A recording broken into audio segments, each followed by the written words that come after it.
Amis de l'usinage, bonjour. Je rappelle que l'usinage fait aussi partie des thèmes de prédilection de Sirob, même s'il est vrai, et on me le reproche parfois, que c'est pas le thème de vidéo que je fais le plus souvent. Mais bon, on va essayer de combler un peu cette lacune. Et justement, j'ai reçu dernièrement de chez Banggood un jeu de cale de fraisage. Et je me suis dit que c'était une occasion justement de vous le présenter pour ceux que ça peut intéresser et aussi de regarder à quoi ça sert et comment je les utilise. Donc voilà, j'ai reçu cette boîte là, plutôt bien emballée. Alors bien sûr, les autocollants n'étaient pas dessus. Vous connaissez bien ma manie d'en coller partout, donc j'ai reçu une boîte, elle était en bois. Et donc cette boîte, quand on l'ouvre, on peut voir voilà, qu'il y a un jeu de 9 cales. On va voir de différentes épaisseurs, sachant que on peut voir ces cales, et c'est une très bonne chose, sont toutes enveloppées dans cette espèce de papier spécial. C'est un papier, je veux dire, qui est traité spécialement pour protéger la rouille. Alors ces cales, comme on peut le voir, elles font toutes la même épaisseur et la même largeur, si on veut, mais elles changent par leur hauteur. Et comme on peut le voir, c'est marqué dessus. Donc elles vont par paire, et on va voir pourquoi c'est par paire. Elles sont... je veux dire, voilà, déjà de base entouré d'une sorte de graisse de protection, ce qui est aussi une bonne chose pour les protéger de la corrosion. Et voilà, là on peut voir, elles font toutes donc 100 mm de large sur 4 d'épaisseur, et l'épaisseur en fait change. Donc là on peut voir qu'on a les modèles 4, et bon je vais pas tous vous les montrer, mais enfin ça va, voilà, jusqu'à un modèle qui ici est plus haut, et qui fait, si je ne m'abuse, 42 je crois, de haut.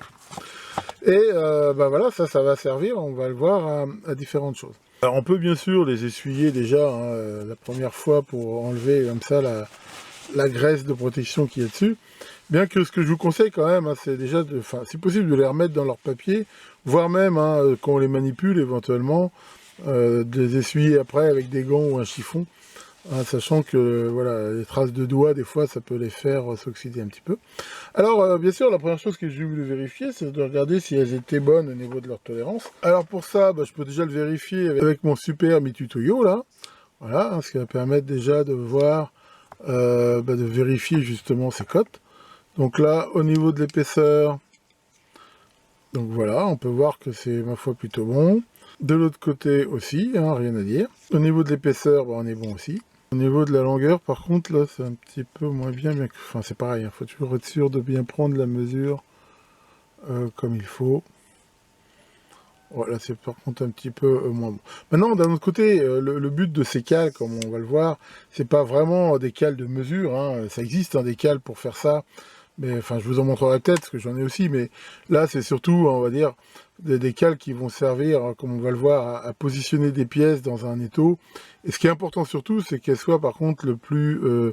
je veux dire parallèle possible, c'est-à-dire que voilà, qu'elles soient pas bancales. Enfin, on peut voir qu'à part la longueur, elles tiennent assez leur cote. D'ailleurs, on peut vérifier de façon plus précise avec cet appareil qu'on appelle un micromètre, pour ceux qui ne savent pas, qui va donner une précision encore meilleure que ce que peut donner ici le pied à coulisse.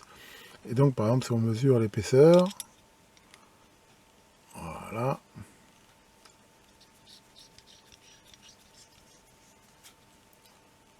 Voilà, on tourne ici avec cette molette là, de façon à être sûr d'appuyer la bonne force.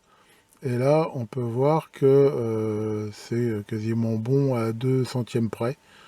Donc voilà, on peut quand même considérer que c'est quand même excellent du matériel de ce prix-là, sachant qu'en même temps, voilà, plus on va descendre, plus ça va varier avec la température et ainsi de suite.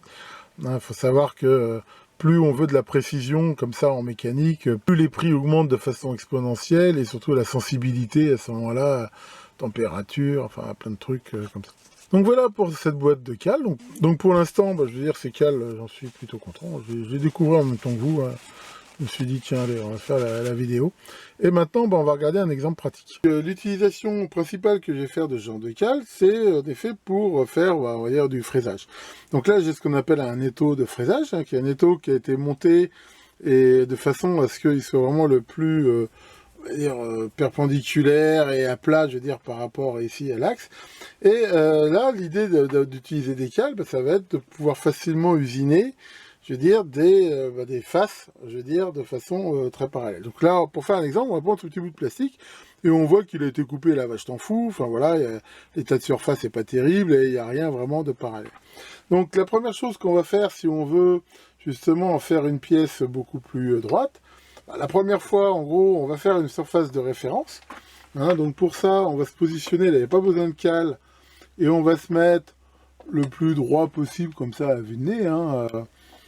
Alors si on est déjà bon, on peut déjà utiliser une cale pour se mettre, mais enfin là, voilà, c'est suffisant. Et on va faire là une passe, hein, justement, pour déjà avoir là une surface propre, et qui va nous servir après de référence. Alors allons-y.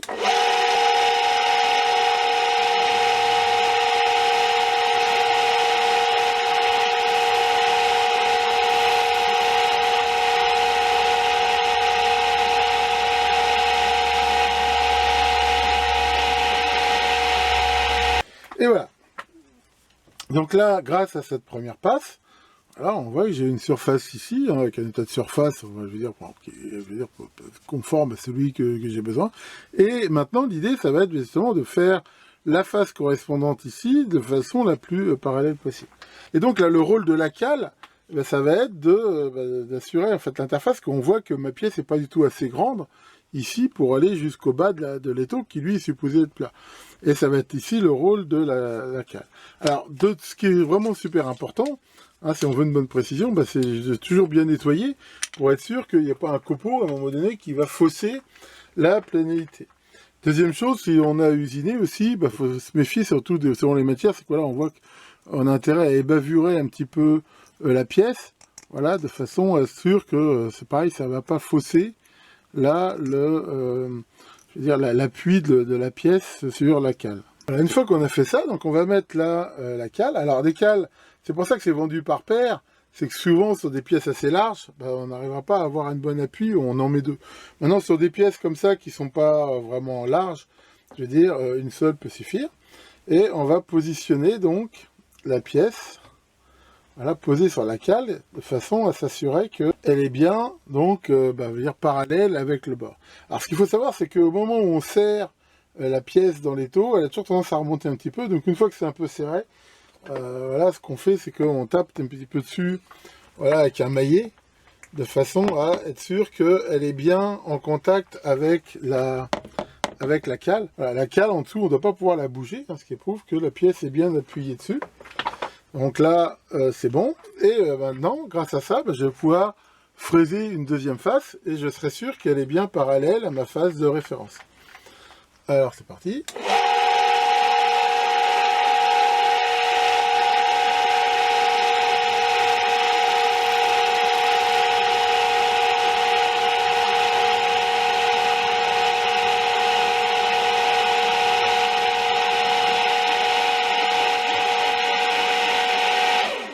Bien sûr, après, pour être sûr, on peut à tout moment, comme ça, avec un pied à coulisse, vérifier la cote et voilà, être sûr qu'on usine bien l'épaisseur qu'on a besoin. Et voilà, hein, une fois qu'on a fait ici, l'intérêt, c'est que maintenant, je suis sûr que la pièce que j'ai usinée, j'ai deux pièces parfaitement parallèles, avec, comme on peut le voir, un état de surface qui est impeccable. Et après, je peux bien sûr faire pareil sur les autres faces. Et grâce à ça, voilà, on arrive à usiner des pièces vraiment conformes à ce qu'on peut avoir. Et de façon très très facile, et voire même répétitive, si des fois on va en faire plusieurs. Alors on va dire, j'avais déjà des cales de fraisage, mais alors pourquoi j'ai pris celle-là? Parce que celles-ci, elles sont pas trop épaisses. Celles que j'ai, elles sont largement 2 fois plus épaisses, voire un peu plus que celles-là, ce qui fait que quand on veut faire justement des petites pièces comme ça, c'était assez gênant. Et donc là, celles-là, elles sont plus fines. Alors, si on veut quand même usiner éventuellement une pièce qui est encore plus fine que ça, donc l'astuce, hein, voilà, j'ai le cas, par exemple, si je voulais usiner ça, il est évident que là, je peux pas la serrer, hein, dans la mesure où si je veux serrer ma pièce, on voit que je vais serrer la cale d'abord, mais là, justement, on peut utiliser une pièce. Alors là, pour le coup, je déconseille pour faire ça d'utiliser une cale, parce que ça va forcer. Éventuellement, ça peut un peu la travailler, mais on peut prendre n'importe quelle pièce, comme par exemple celle que je viens de faire, voilà, à ce moment-là, qui appuie comme ça, voilà, et voilà, qui va quand même assurer le bridage, et voilà, ça n'empêche pas après, bien sûr, de toujours bien vérifier que la cale en dessous ne bouge pas, mais voilà, ça permettrait d'usiner ça. Alors, vous allez me dire que ça sert que au fraisage, mais non, pas forcément non plus. Ça peut aussi être intéressant, notamment pour faire du perçage. Je sais que tout le monde n'a pas la chance d'avoir une fraiseuse, mais par contre, il y a quand même beaucoup d'entre vous qui ont des perceuses sur colonne. Et là, bien sûr, ça peut aussi être intéressant d'avoir ce genre de cale. Ça permet de positionner des pièces si on veut être sûr aussi de les percer correctement. Et éventuellement, ça laisse justement la place pour le trou quand on va pouvoir percer. Après, ces cales, moi, je les utilise surtout dans cet usage-là, mais ça peut servir après, je veux dire, à n'importe quel système, à n'importe quel montage de bridage ou de contrôle ou de ce qu'on veut, en sachant que, comme on l'a vu, à part sur la longueur où c'est pas hyper top, on a pu voir que les cotes au niveau de l'épaisseur et de la hauteur étaient quand même super précises. Voilà, je rappelle que ça, enfin, le fait d'attacher une pièce pour usiner sur une machine-outil, ça s'appelle le bridage, et c'est quelque chose aussi d'essentiel.